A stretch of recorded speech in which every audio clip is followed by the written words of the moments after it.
Bonjour, nous nous retrouvons avec bonheur et plaisir au pied du Créateur des cieux et de la terre. Aujourd'hui, nous lirons de Luc 23, les versets 50 à 56. Mais juste avant, nous allons prier. Tu veux bien? Inclinons la tête.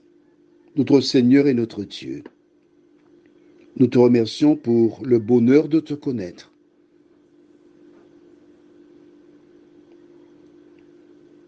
Pour la présence du Saint-Esprit qui nous accompagne et nous dirige dans la connaissance de la parole. Nous te remercions pour le sang de Jésus qui nous purifie de toute iniquité. Tandis que nous ouvrons la parole, merci de continuer ton œuvre en nous. Nous t'en prions au nom de Jésus et pour ta gloire éternelle. Amen. Rappelle-toi, l'une des dernières choses faites par Jésus, c'est d'offrir le pardon. Père, pardonne-leur parce qu'ils ne savent pas ce qu'ils font.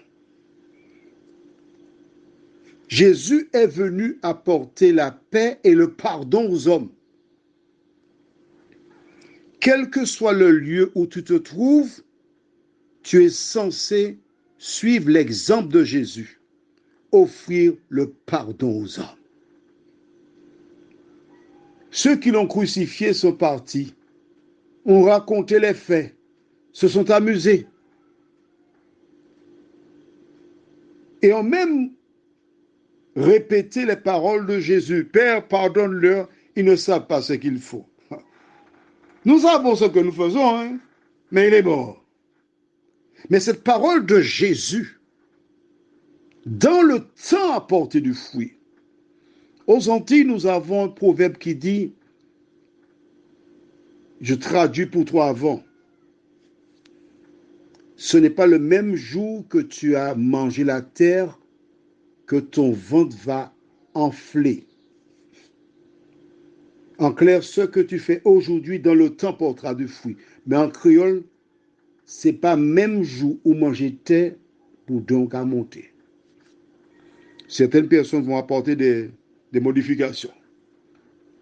La parole de Jésus ne va jamais rester sans effet. Dans le temps, elle porte du fruit. Quand Jésus ressuscita,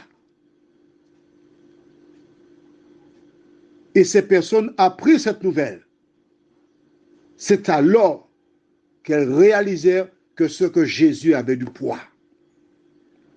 Toi qui m'écoutes aujourd'hui, tu entends, mais tu rapportes ça, j'aurai le temps. D'autres ne font pas comme toi. Elles entendent, elles voient, elles acceptent. Mais quand tu dis, je vais attendre, es-tu maître du temps? Tu ne sais pas que la mort te guette et viendra frapper à la porte de ton être la semaine prochaine. Et c'est pour t'éviter de perdre la vie éternelle que Dieu a permis que tu entendes l'audio. Mais alors, que tardes-tu? Pourquoi reporter à plus tard?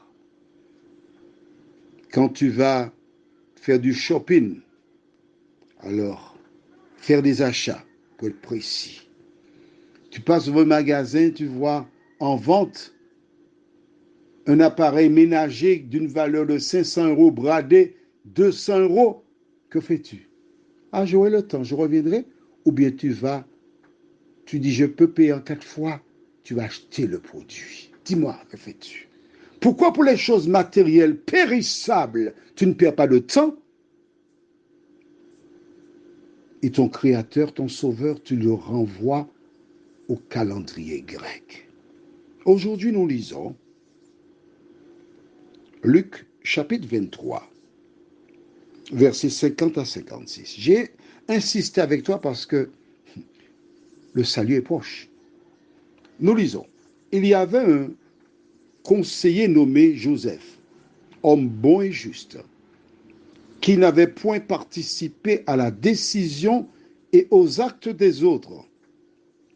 Il était d'Arimathée, ville des Juifs, et il attendait le royaume de Dieu. Cet homme se rendit vers Pilate et demanda le corps de Jésus.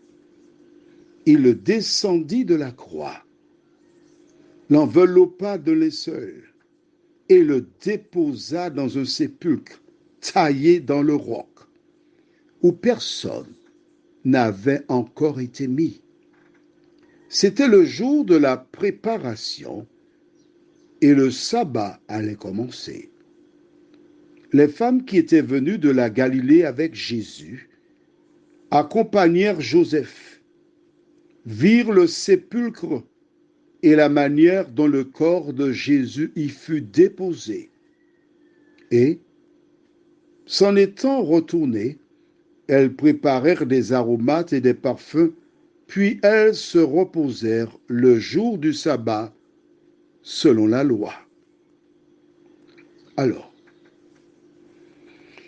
nous retenons donc que Jésus a été arrêté le jeudi soir, après la Pâque, tandis qu'il se trouvait dans le jardin de Gethsémane, emmené devant le sacrificateur, puis devant Hérode, puis devant Pilate, il fut crucifié, mis à mort. C'est alors qu'un homme, Joseph d'Arimathée, se leva.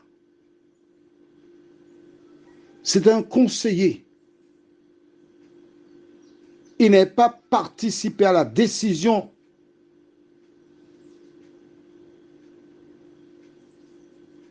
des sacrificateurs.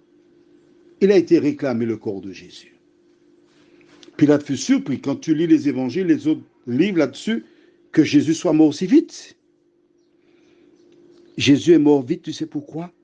À cause du poids du péché. Et la Bible déclare que c'est Joseph qui seul descendit le corps de Jésus, ou du moins enleva le corps de Jésus sur la croix. Il l'enveloppa dans le linceul, un drap mortuaire. Il avait son propre tombeau, neuf, où personne n'avait été encore enterré. Il a porté Jésus seul. Il l'a placé dans le tombeau. Pourquoi?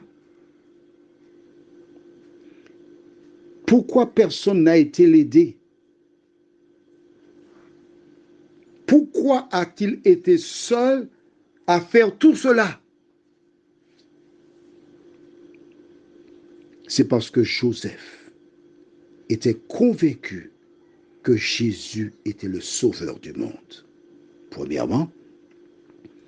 Deuxièmement, il a laissé un exemple à toutes celles et ceux qui sont gênés par Jésus, toutes celles et ceux qui ne veulent pas qu'on sache qu'elles croient, ces personnes, en Jésus. Il n'a pas eu honte de réclamer le corps de Jésus. Il n'a pas eu honte de l'envelopper. Il n'a pas eu honte de le mettre dans son propre tombeau, parce qu'il avait entendu Jésus dire « Quiconque aura honte de moi, j'aurai aussi honte de lui. » Il était au contraire fier d'être un disciple de Jésus. Et toi, dis-moi, depuis un moment, tu as déjà compris tout ce que je dis à travers ces audios. C'est clair. Oui, mais ma belle-mère a une position et bien mon beau-père, et il domine mon mari. Si j'accepte ce que dit la parole, je vais perdre mon foyer. Je vais perdre mes enfants. Je perdrai mes amis. Je perdrai mon rang social. Non. Joseph n'a pas eu peur. Alors la Bible déclare que c'était le jour de la préparation. Pourquoi on appelle le jour de la préparation? Tu liras dans Exode 16 l'histoire de la manne, où les Hébreux préparaient le sabbat en récupérant de la manne en quantité double le 6e jour. Et il faisait cuire, bouillir tout. Et c'est pourquoi on appelle ce jour-là le jour de la préparation, qui est ce qu'on appelle pour beaucoup de personnes le vendredi saint. Dans les pays espagnols, beaucoup de personnes se font crucifier sur des croix en commémorant la mort de Jésus. J'ai eu l'occasion de voir ces personnes se faire clouer sur une croix. Elles souffrent le martyre. Mais Dieu ne te demande pas de faire cela, mais bien de faire la paix avec lui. Prions. Notre Seigneur et notre Dieu, nous te remercions pour la parole qui nous éclaire sur tous les sujets bibliques. Merci Seigneur de nous aider à ne pas défendre une église ou une religion, mais à défendre la parole, en l'acceptant dans nos vies et en suivant les différents exemples que nous laissèrent Jésus ainsi que la Sainte Vierge Marie. Merci de continuer de diriger nos vies, nous faire du bien, nous t'en prions, au nom de Jésus pour ta gloire éternelle. Amen. Je te souhaite une bonne journée en te disant, n'aie pas peur du regard des gens. Si tu dois avoir peur de quelque chose, c'est de perdre la vie éternelle au retour de Jésus. Ne fais pas ça.